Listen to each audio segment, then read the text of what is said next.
बिस्मिल्लाहिर्रहमानिर्रहीम अस्सलाम वालेकुम। तो दोस्तों, आज की जो हमारी वीडियो का टॉपिक है वो है CSS का जो ऑप्शनल ग्रुप इसका वन है, यानी जिसका ऑप्शनल ग्रुप ए है। आज हम इस पर बात करने वाले हैं कि इस ग्रुप की आप कह लें कि मार्क्स की डिवाइडेशन क्या है, या इस ग्रुप में से कौन सा सब्जेक्ट आपके लिए ठीक रहेगा, या आप ये कह लें कि इस ग्रुप की ओवरऑल स्पेसिफिकेशन क्या है। तो आज हम इस पर बात करने वाले हैं। तो वीडियो के जाने बढ़ने से पहले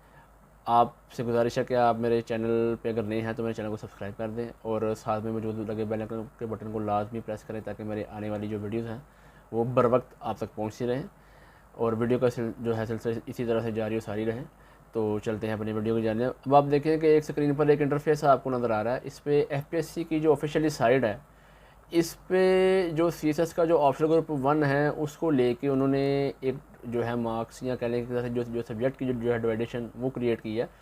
तो जो पहला सब्जेक्ट इसका है वो है अकाउंटेंसी एंड ऑडिटिंग है, नंबर 2 पे इकोनॉमिक्स है, नंबर 3 पे आपका जो है कंप्यूटर साइंस है, नंबर 4 पे आपका IR है यानी इंटरनेशनल रिलेशन, और नंबर 5 पे आपका है पोल साइंस। तो आपका CSS का जो ऑप्शनल ग्रुप आपका वन है, इसमें टोटल सब्जेक्ट आपके 5 हैं। पहला मैंने जो कि बताया अकाउंटेंसी ऑडिटिंग, इसके 200 मार्क्स हैं। फिर आपका इकोनॉमिक्स है, उसके 200 हैं। फिर कंप्यूटर साइंस है, उसके 200 हैं। फिर आपका IR है, इंटरनेशनल रिलेशन, उसके 200 हैं। फिर आपका पोल साइंस है, उसके 200 मार्क्स हैं। यानी कि आपका जो CSS का जो ऑप्शनल ग्रुप वन है उसमें टोटल सब्जेक्ट 5 हैं और जो इसके मार्क्स की डिवाइडेशन है वो 200 ईच है, यानी कि 200 ईच आपका पर सब्जेक्ट है। और आपने इस ग्रुप में से टोटल एक सब्जेक्ट को सिर्फ आप चूज़ कर सकते हैं। ये आप याद रखें, क्योंकि अक्सर कैंडिडेट्स को थोड़ी सी जो है कन्फ्यूजन होती है। उनको लग रहा होता है कि शायद एक ग्रुप में से हम 2 भी ले सकते हैं। तो ये बात आप अपने ज़हन नशीन करें कि ऑप्शनल में जब भी कोई भी सब्जेक्ट आप चूज़ करें किसी भी आप ग्रुप में से, तो आपके पास सिर्फ चॉइस सिर्फ एक सब्जेक्ट की है कि एक ग्रुप में से सिर्फ एक ही सब्जेक्ट आप ले सकते हैं। ये बात आप याद रखें। तो अब बात कर लेते हैं कि कौन सा सब्जेक्ट आपके लिए ठीक रहेगा, या अगर आपने सब्जेक्ट को चूज़ करना है तो किन आप अगर की पॉइंट्स को देखते हैं तो आपको जो है ज़्यादा आपको बेनिफिट मिलेगा। अब देखिए कि सपोज़ पहले अगर आपका अकाउंटेंसी एंड ऑडिटिंग है तो इसको चूज़ करने से पहले एक बात आप याद रखें कि अगर आपने MBA किया, या अगर आपने BBA किया, या अगर आप BCom करके अगर आप CSS की तरफ आ रहे हैं तो फिर अकाउंटेंसी और ऑडिटिंग को स्टडी करना आपके लिए ज़्यादा आसान है, क्योंकि वो आपके लिए एक सफिशेंट आपका है सब्जेक्ट। आप उसमें पूरे यानी कि कह लें कि आपको उसमें एक महारत हासिल है, क्योंकि उसको आपने काफ़ी टाइम दिया है और उसमें आपने अगर MBA या MCom या BBA कुछ भी किया तो वो चूज़ करना आपके लिए आसान है, क्योंकि आपको लग रहा होगा कि अगर मैं इसको चूज़ कर लेता हूँ तो मेरा एक तो यानी आपका जो है टाइम बचेगा, दूसरा ये कि आपकी जो है कम टाइम में 200 मार्क्स की तैयारी हो जाएगी। तो ये बात ज़हन में आना बिल्कुल ठीक है। लेकिन जब आप इसका FPSC की जो ऑफिशियल साइट पे जो इसका सिलेबस है, अगर आप इसको चूज़ करने से पहले एक मरतबा उसको देख लें और जो आपकी 200 मार्क्स की जो डिवाइडेशन है अगर आप एक दफ़ा उसको अगर आप जो है देख लें जो है सब्जेक्ट को चूज़ करने से पहले, तो आपके लिए बहुत आसानी पैदा होगी। क्योंकि अक्सर ऐसा होता है कि अगर आप ऑप्शनल सब्जेक्ट को चूज़ तो कर लेते हैं, लेकिन बाद में जब आप उसकी तैयारी करते हैं तो फिर आपके लिए सब्जेक्ट को जो लेके चलना थोड़ा टफ होता है, क्योंकि फिर उसका जो है तो मार्केट में मटेरियल नहीं मिलता, या अगर उसका मटेरियल मिल भी रहा है तो वो कोर्स इतना लेंथी आपका हो रहा है कि उसको साथ लेके चलना, साथ में ऑप्शनल के बाकी सब्जेक्ट भी लेके चलने हैं आपने, कंपलसरी के सब्जेक्ट को भी आपने स्टडी करना है, तो वो फिर टाइम आपका ज़्यादा उस पर जा रहा है। तो लिहाजा कोशिश करें कि ऑप्शनल का सब्जेक्ट जब भी कोई चूज़ करें तो या तो किसी आप एकेडमी से या किसी टीचर से कंसल्ट करें, वो भी ठीक रहेगा। लेकिन आपने ख़ुद भी जब भी आपने कोई भी सब्जेक्ट आपने चूज़ करना, जैसे अगर आपने ऑडिटिंग की जो मैं बात कर रहा हूँ तो अकाउंटिंग को वही बात कि आप रखने से पहले एक मरतबा अगर आप उसके की पॉइंट को देख लेते हैं तो वो आपके लिए बहुत अच्छा आप कह लें कि एक ईज़ी वे आपके लिए रहेगा। क्योंकि अगर आपने उसके की पॉइंट्स या उसके जो टॉपिक्स हैं उसको देखा होगा और जो फिर उसकी रेफरेंस बुक्स हैं उसको देखा होगा, तो फिर आपके लिए सब्जेक्ट को चूज़ करना आसान है। इसी तरह से इकनॉमिक्स है, अगर सपोज़ आपने मास्टर्स किया है या बैचलर में अगर आपने इकनॉमिक्स को पढ़ा है और आपको लगता है कि इकनॉमिक्स को पढ़ना आपके लिए आसान है, या आप ये कह लें कि आपका इंटरेस्टेड आप इकनॉमिक्स में ज़्यादा है, तो वो एक अलग रीज़न है। लेकिन सब्जेक्ट को चूज़ करने से पहले आपने कोर्स ऑफ कंटेंट जो FPSC की ऑफिशियली साइट पे है उसको लाजमी देखना है, क्योंकि अक्सर स्टूडेंट इसको स्किप करते हैं तब ही उनको सब्जेक्ट जो वो चूज़ कर लेते हैं तो बाद में उनको किसी ना किसी परेशानी का सामना करना पड़ता है। तो लिहाजा ये बात आप याद रखें कि ऑप्शनल का ज़रूरी नहीं यही है ग्रुप, कोई भी ग्रुप आप लें, किसी भी ग्रुप में से कोई भी सब्जेक्ट आप चूज़ करें। अगर आपको लगता है कि ये ऑप्शनल में मुझे सब्जेक्ट को चूज़ करने में थोड़ा मसला पेश आ रहा है,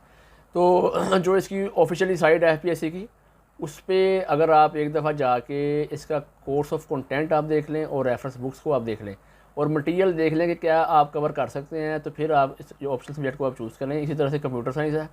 जो तो स्टूडेंट जिन्होंने सॉफ्टवेयर इंजीनियरिंग पढ़ी है या आप कह लें जिन्होंने बीएस किया है या बीएससीएस किया है, तो उनके लिए आईटी को पढ़ना भी इजी है। लेकिन जब आप इसका कोर्स ऑफ कंटेंट देखेंगे एफपीएससी की ऑफिशियल साइट पे, तभी आपको पता चलेगा कि जो आपका कंप्यूटर साइंस है इसको रखना आपके लिए क्या ठीक रहेगा, या अगर आपको लगता है कि अगर आप इसको रखते हैं तो इसे आप कम टाइम में अपने जो आपका टाइम ड्यूरेशन है, क्योंकि बाकी भी सब्जेक्ट को टाइम देना आपने, उसके साथ साथ लेके अगर आप इसे आपके लिए चलना आसान है तो फिर तो ये आपके लिए ठीक है। लेकिन अगर आपको लगता है कि इसको रखने से आपके बाकी जो सब्जेक्ट हैं उनका भी टाइम वेस्ट होगा या कंपलसरी का जो टाइम उसको आप कम आप दे सकते हैं, तो लिहाजा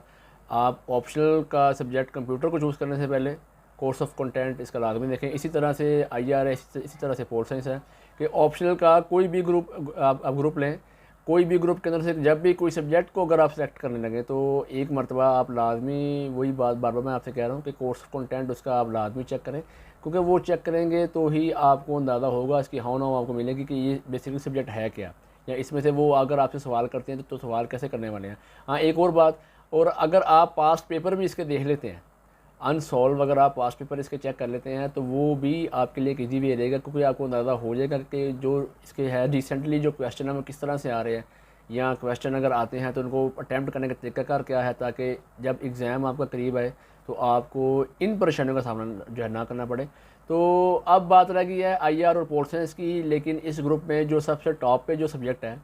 या आप कह लें कि जिसको 99% या आप कह लें 98% जो सब्जेक्ट चूज़ करते हैं वो इसमें पोल साइंस है। आईआर और पोल साइंस की जो रेटिंग है वो सबसे ज़्यादा है, स्टूडेंट इसको ज़्यादा स्टडी करते हैं, ज़्यादा लाइक करते हैं, क्योंकि इस पे लिखना आसान है,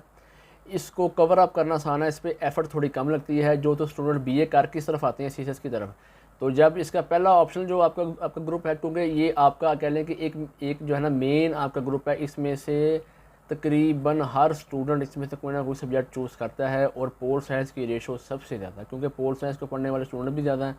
और इसको कवर करना भी आसान है। तो लिहाजा अगर आप इस ग्रुप में से आफ्टर बीए के बाद अगर आप आ रहे हैं, आपके पास इकोनॉमिक्स का या अकाउंटेंसी या ऑडिटिंग का या इकोनॉमिक्स का किसी किस्म का कोई एक्सपीरियंस इतना ख़ास नहीं है, तो आप पोल साइंस या आईआर को चूज़ करें। अगर आईआर भी आपको टफ लगता है तो पोल साइंस आपके लिए बेस्ट वे है, क्योंकि 200 मार्क्स हैं आपके, और 200 मार्क्स में से ये कह लें कि अगर आप इस जो सब्जेक्ट की तैयारी अच्छी करते हैं तो इसमें आपके 150-140 मार्क्स इजीली आ जाते हैं। लेकिन ये कि वो आपकी मेहनत पर डिपेंड है, आप इससे ज़्यादा भी आप ले सकते हैं जो, लेकिन ये है कि अगर आप पिछला रिकॉर्ड देखें, जितने भी स्टूडेंट्स हैं जिन्होंने सीएसएस को जो है क्लैरिफाई किया है, अगर उनके में आप देखें कि उनके पास जो ऑप्शन सब्जेक्ट वो कौन से हैं, तो पोल साइंस उनका टॉप पे होगा, पोल साइंस या आईआर। अकाउंटेंसी ऑडिटिंग भी होता है लेकिन ये कम है, इकोनॉमिक्स भी कम है, कंप्यूटर भी कम है, लेकिन आईआर पोल साइंस सबसे ज़्यादा होते हैं। तो लिहाजा आप कोशिश करें कि अगर आप बीए के बाद आए हैं इस फील्ड की तरफ, तो आप फिर पोल साइंस को फर्स्ट प्रायोरिटी दें, क्योंकि वो आपके लिए एक ईजी वे है, क्योंकि उसको जो आपके लिए कवर अप करना आसान रहेगा, क्योंकि उसका जो कोर्स है वो इतना भी लेंथी नहीं है। क्योंकि वो फिर वही बात कि आप एक मरतबा इसका कोर्स ऑफ कंटेंट जब आप एफपीएससी के ऑफिशियल साइट पे देखेंगे जो सीएसएस का जो सिलेबस है, तो इसमें आपको समझ लग जाएगी कि इसको कवर अप करना आपके लिए कोई इतना टफ नहीं। क्योंकि अगर मैं पूरा कोर्स ऑफ कंटेंट अगर आपके साथ शेयर करूं तो फिर मेरी वीडियो बहुत लंबी होगी, बहुत जो है ज़्यादा लेंथी हो जाएगी।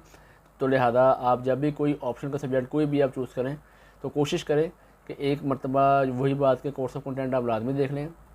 और जो तो स्टूडेंट्स आफ्टर बीए इस तरफ आते हैं उनके लिए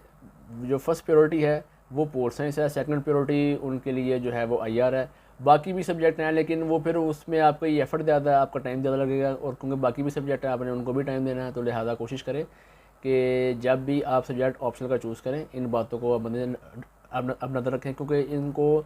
जितना आप ज़्यादा टाइम देंगे उतना ही जो है सब्जेक्ट को सेलेक्ट करना आपके लिए आसान। तो आप कोशिश करें कि जब भी आप ऑप्शनल का सब्जेक्ट आप चूज़ करें तो एक बार उसका कोर्स ऑफ कंटेंट आप लाजमी देख लें, क्योंकि अगर आप जो तो स्टूडेंट आफ्टर बीए इस तरफ आते हैं तो उनके लिए ईजी वे यही है कि आप पोल साइंस को फर्स्ट प्रायोरिटी दें, आईआर को सेकंड प्रायोरिटी पर रखें, लेकिन पोल साइंस आपके लिए एक ईजी वे है, क्योंकि इसको पढ़ना, इसको स्टडी करना, इसकी रेफरेंस बुक्स मार्केट में इजीली मिलती हैं, इसकी टू दी पॉइंट बुक्स हैं वो आसानी से मिल जाती हैं, और इसमें यह है कि आपकी तैयारी करना आपके लिए आसान है, आपके लिए एक ईजी वे है। तो जी तो दोस्तों, ये थी आज की हमारी वीडियो। तो इंशाल्लाह जी हमारी जो है नेक्स्ट वीडियो वो सीएसएस का जो ऑप्शनल ग्रुप बी है उस पर आएगी, तो आप उसको भी वॉच कीजिएगा। और जो तो स्टूडेंट्स अभी न्यू कमर हैं, जिनको अभी ऑप्शनल सब्जेक्ट सीएसएस का जो है रखने में किसी किस्म का कोई मसला दरपेश आ रहा है, तो जो कैंडिडेट्स मेरी ये वीडियो देख रहा है,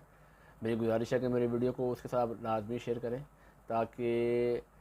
उस स्टूडेंट्स को ऑप्शनल का सब्जेक्ट चूज़ करने में किसी किस्म का कोई मसला दरपेश ना आए। और तब तक के लिए अल्लाह हाफिज़।